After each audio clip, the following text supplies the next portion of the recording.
Hi, I'm Barbara Rumkunis, and this is your Exeter History Minute. In 1962, former President Dwight D. Eisenhower arrived in Exeter by helicopter, landing in the Phillips Exeter Academy playing fields.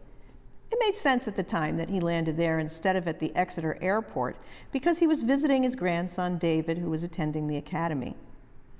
Also, there wasn't an Exeter Airport. Or was there? By my reckoning, there have been 4 Exeter airports.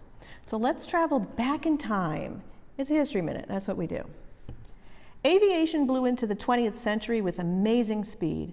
Just 15 years after the Wright brothers' first flight in 1903, airplanes were being used during World War I.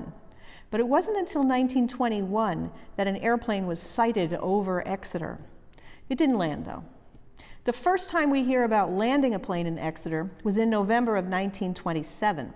Aviators George Mosher and Mark Ridge of Boston were purportedly blown off course on their way to Derry. They landed on the farmland of Max Miller on Newfields Road. It had exactly what the fragile airplane needed, a very flat, straight plot to avoid crashing. We can only wonder what Miller thought about it.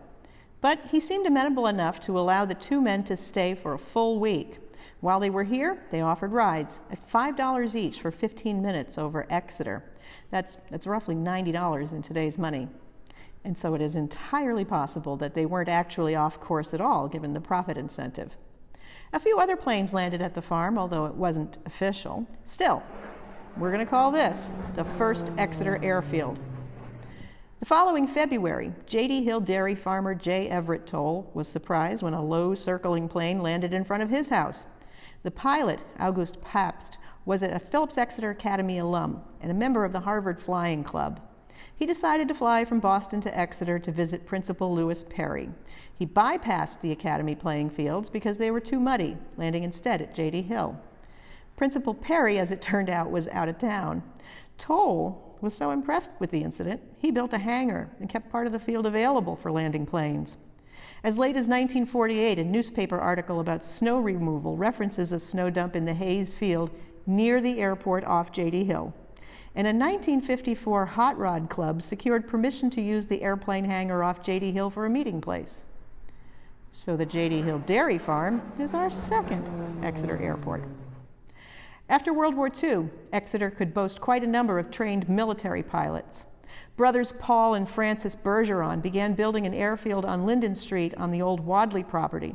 They graded a 2,000-foot-long grass runway, hauled an old hangar that Paul and his friend Clarence Dimmick had used before the war from nearby Raymond, bought a Piper Cub, and set up shop teaching basic flying for a few years.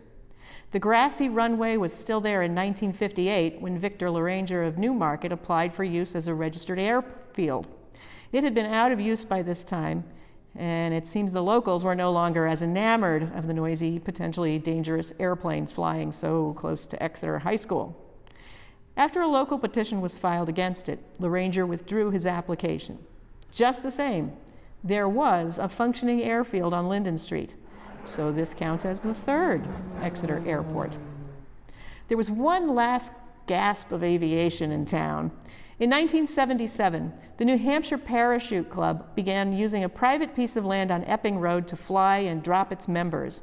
There were immediate complaints from neighbors. At a contentious Zoning Board of Appeals meeting in July, the skydivers faced off against the residents. Not only was the noise a problem, but folks also said the jumpers were a traffic hazard. Mrs. William Gardner said shootists had landed in her backyard Memorial Day weekend and she did not want it to happen again. The variance was denied by unanimous vote of the ZBA. Although it was technically in violation of local zoning ordinances, we'll call the New Hampshire Parachute Club airstrip the 4th and final Exeter airport.